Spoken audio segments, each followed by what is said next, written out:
You didn't see it coming. No one did. Not the media. Not the coaches. Not even the Browns front office that tried to bury him behind layers of depth chart insurance policies. But here he is, Sheduer Sanders, fifth-round pick, rookie quarterback, son of primetime himself, absolutely cooking the Cleveland Browns defense in first-team reps and humiliating everyone who ever doubted him in the process. This isn't just a hot streak. It's not some preseason fluke or social media hype train. This is a quarterback revolution, and it's happening in real time, under the nose of an NFL franchise that just might be witnessing the next era of Browns football unfold from a player they almost tried to hide. If you're into the real story and all the messy twists they don't show on highlight reels, go ahead and subscribe. And if you're sticking around to see how this Browns QB chaos plays out, you should definitely be subscribed. Let's get into it. When the Browns drafted Sheduer Sanders in the 5th round, the headlines barely blinked. He was a depth guy, a project, someone to develop behind the scenes. After all, Cleveland already had their million-dollar man Deshaun Watson, their fallback veteran Joe Flacco, and their strategic safety net Dylan Gabriel, drafted 2 rounds before Sanders. It was supposed to be a closed quarterback room. The plan was set. The hierarchy was clear, or so they thought, because the minute Sheduer hit the field, the vibe changed. At rookie minicamp, coaches noted his clean footwork. At OTAs, veterans praised his command. And now, in the crucible of training camp, he's taking first-team reps and humiliating everyone in his way. Picture this. The Browns defense, loaded with Pro Bowl talent, is lining up in a blitz-heavy package. They're trying to confuse the rookie, show disguise, rattle him. Sheduer, he doesn't flinch. He scans, adjusts the protection, calls the audible, and hits Amari Cooper on a post-corner route with millisecond precision. Next play, they drop into a disguise zone. Sheduer manipulates the safety with his eyes, holds the linebacker for half a second, then fires a rope over the middle to David Njoku, who takes it 25 yards upfield. And the kicker? He ends the drive with a 35-yard laser, perfectly placed in the back corner of the end zone, only where his receiver could get it. The crowd? Silent, then electric. The coaching staff? Stone-faced, trying to pretend they hadn't just watched the quarterback room get flipped upside down. Here's the thing about football. You can't lie in the locker room. The players always know. And the Browns' locker room? They're watching Sheduer the way a pack watches a new alpha take the lead. Myles Garrett was seen nodding in approval during red zone drills. Denzel Ward told a local reporter, "He doesn't act like a rookie." That's a grown man in that huddle. And Joe Flacco, yes, Super Bowl MVP Joe Flacco, pulled Sheduer aside and told him, "Keep doing you. You belong here." You know what that is? That's not hazing. That's respect. And respect in the NFL? You can't buy it. You earn it, 1 rep at a time, 1 drive at a time.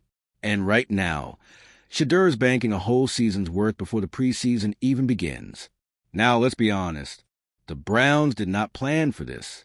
They gave Deshaun Watson $230 million guaranteed. They signed Flacco as a short-term crutch. They spent draft capital on Dylan Gabriel. But Sheduer, he's breaking the matrix. Because when a 5th-round rookie is clearly outperforming guys ahead of him in the depth chart, what do? Do you stick with the contract? Or do you follow the truth that's playing out in front of your eyes? It's the kind of decision that keeps head coaches up at night. Start Sheduer in week 1, and you risk shaking the entire QB room structure. Bench him, and you risk losing the locker room, the fans, and maybe even your job if the offense sputters with someone else. This isn't just a football decision. It's a political minefield. And Sheduer, he just waltzed in and turned it into his playground. Let's rewind for a second.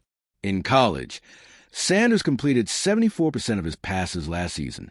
He threw for over 4,000 yards and 40 touchdowns, while getting sacked more than any QB in the country. And somehow he never broke. No panic, no finger-pointing. Just calm, poised execution, week after week. Now imagine what he can do in Cleveland, behind an actual offensive line and with NFL-caliber weapons. That same accuracy? That same poise? multiply it by 10. And that's what we're seeing in practice right now. Here's where it gets even crazier. Word around the league is that the Browns knew how good Sheduer could be. In fact, some insiders suggest that drafting Dillon Gabriel before Sanders was a deliberate move, an attempt to slow-play Sanders' arrival to avoid ownership pressure and media hysteria. If that's true, this wasn't just an oversight. It was a covert maneuver, and now it's backfiring in the best way possible. Because despite the chessboard moves, Sheduer is forcing their hand the old-fashioned way, by just being better than everyone else. No PR, no drama, just ball. So here we are. Sheduer Sanders is leading first-team reps. Veterans are vouching for him. Fans are buying his jersey before he's taken a single snap. And the front office? They're in a quiet panic behind those closed doors, knowing the decision is coming sooner than they thought. Because the moment Sanders takes the field in an actual game, it's over. The genie's out of the bottle. The future is here. And the Browns better be ready for it. This is no longer about draft capital. It's not about contracts. It's not even about reputation. It's about truth. And the truth is, Sheduer Sanders just shut everyone up, with one perfect pass after another, with leadership that can't be taught, with a presence that makes you believe he was born to lead this team. The only question now is, will the Browns make the right call, or will they blink first? Because if they hand him the keys in week 1, Cleveland might finally have the quarterback they've been chasing for decades. The buzz around the Browns training facility isn't just hype anymore.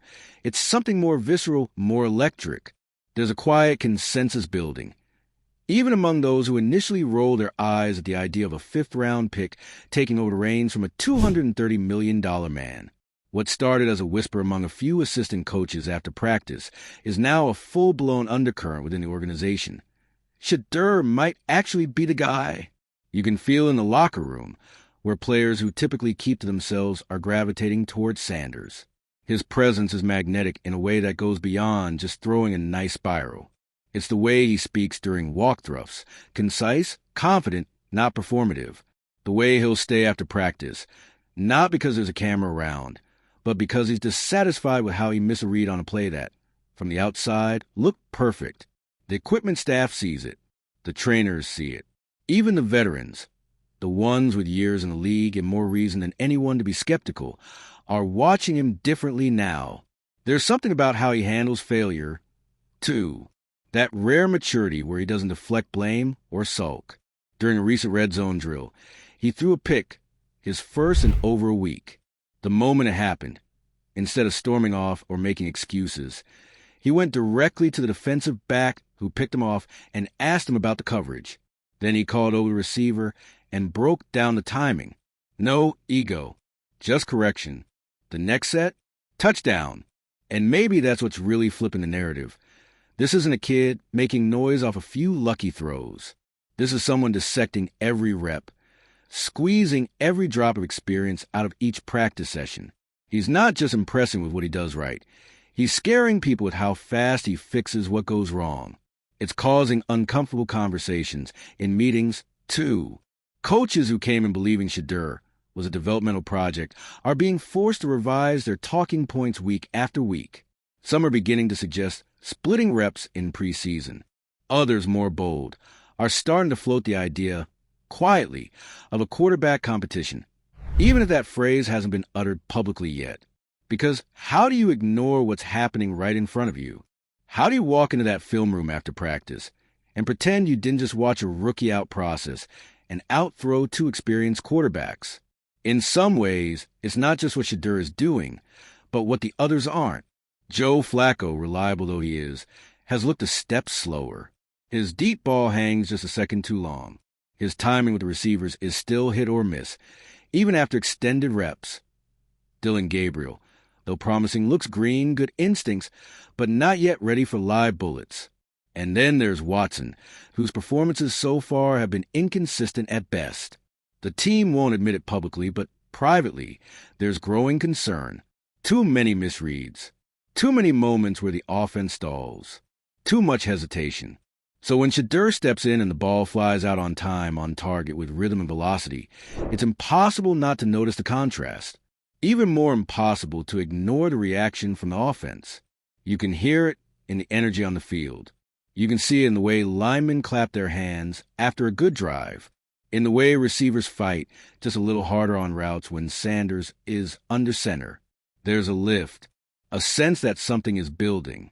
And still, through all the speculation, the sudden media heat, the unexpected attention, Sheduer is unshaken. When reporters ask about the first-team reps, he shrugs it off with a smirk and talks about competing. When asked about the veterans ahead of him, he praises them by name. He's playing chess, not checkers, staying focused, giving nothing to press, and continuing to do the one thing that truly matters, produce. It's not lost on anyone that his rise has caused tension in the building. There are politics at play, contracts, public image, the weight of decisions made just a few months ago during the draft. Starting a fifth-round rookie over a former MVP candidate would send shockwaves not just to the Browns, but the entire league. It would be a public admission that the franchise made a $230 million misstep. And yet, it might also be the very thing that saves the season. No one will say out loud, but some people in the building are rooting for the obvious. They're hoping that in preseason, Sheduer does so well they have no choice, that he makes the decision for them, that he plays so clean, so sharp, so undeniably well that the only real option is to start him, no matter what the contract says, no matter who's watching. But there's also risk. The last thing a franchise wants is to throw a promising rookie into the fire too soon. Cleveland fans know this better than anyone. How many next greats have they seen come and go? How many young quarterbacks were ruined by poor timing, bad schemes, or politics that overrode common sense? Yet something feels different here. This doesn't feel like hype. This feels like precision. It feels like a quarterback who has already been living under pressure his entire life, who was raised in a spotlight and somehow, instead of being burned by it, became immune to it. And maybe that's the most underrated part of all this. Sheduer Sanders didn't just walk in and surprise everyone. He walked in expecting to be great, not arrogantly, but intentionally, like someone who's been preparing for this moment for years. Because he has. Because his entire life has been leading to this. He's not chasing the moment. He's matching it. And now, the question isn't, can he handle it? The question is, can the Browns? Can they handle the PR fallout of benching a quarterback they bet the franchise on? Can they handle the optics of elevating a rookie so soon? Can they admit that sometimes the best player really does rise, regardless of contract, draft slot, or expectations? There are no easy answers. But what's clear is this. Every day that Sheduer continues to dominate practice, the pressure mounts. Every accurate throw, every crisp read, every perfectly timed slant route makes it harder for the Browns to justify anything else. And eventually, the dam will break. It might not happen tomorrow. It might not happen before week 1. But the writing is on the wall. The fans can see it. The players feel it. The coaches know it in their bones. A change is coming. The Browns may not have planned for this moment, but they better prepare for it now. Because Sheduer Sanders isn't just knocking on the door anymore. He's already inside the house. By the second week of camp, you could practically feel the shift. Reporters stopped asking if Sheduer Sanders would get more first-team reps, and started asking when. And while head coach Kevin Stefanski kept sticking to his well-rehearsed mantra, we're evaluating all our guys equally, his body language said otherwise. You don't give a rookie control of the 2-minute drill at the end of practice if you're not seriously considering him for week 1. You don't let him run red zone sequences back-to-back with the starters unless you're testing something real. And Sheduer, he took every snap like it was a playoff game. No wasted movements, no happy feet. He was calm, deliberate, and surgical. On one particular drive, he read a disguised cover 2 shell, pumped the safety out of position, and hit his tight end between the seams for a 28-yard touchdown. You could hear the sideline erupt. Not the fans, the players. And that matters, because locker rooms know. Before the media, before the front office, before the beat writers catch on, players know who can really play. And by now they know. Guys on defense, veterans who've seen every scheme in the book, are dapping him up after plays. Offensive linemen are volunteering to work with him on timing and cadence. Receivers are staying after to run extra routes because they know the ball's going to come out on time. That kind of cohesion doesn't happen by accident. It's a signal, a movement. There's one particular interaction from practice that people keep talking about. It happened after a busted protection led to a would-be sack. Instead of losing his cool or pointing fingers, Sheduer calmly walked over to the right guard, put his hand on his shoulder pad, and said, "I should have ID'd the blitz sooner. That one's on me." The lineman nodded, said nothing, and they went back to the huddle. And then on the very next snap, touchdown. That kind of ownership, especially from a rookie, is almost unheard of. Most young quarterbacks shrink under scrutiny. They deflect. They overcompensate. But Sheduer embraces it. He invites it. He makes mistakes, processes them, and moves on with this eerie poise that makes people forget how new he actually is to all this. Meanwhile, the fan base is starting to catch fire. Social media clips of his throws are going viral. Podcasts that once ignored the Browns entirely are now devoting full episodes to breaking down his mechanics. Is this the most polished rookie we've seen since Burrow? Someone asked on a national show. Another called him the calmest quarterback in chaos since Mahomes. And still, Sheduer stays locked in. No flashy statements. No trolling the media. Just quiet intensity and relentless reps. If he feels the weight of expectation, he doesn't show it. If he hears the noise, he doesn't respond to it.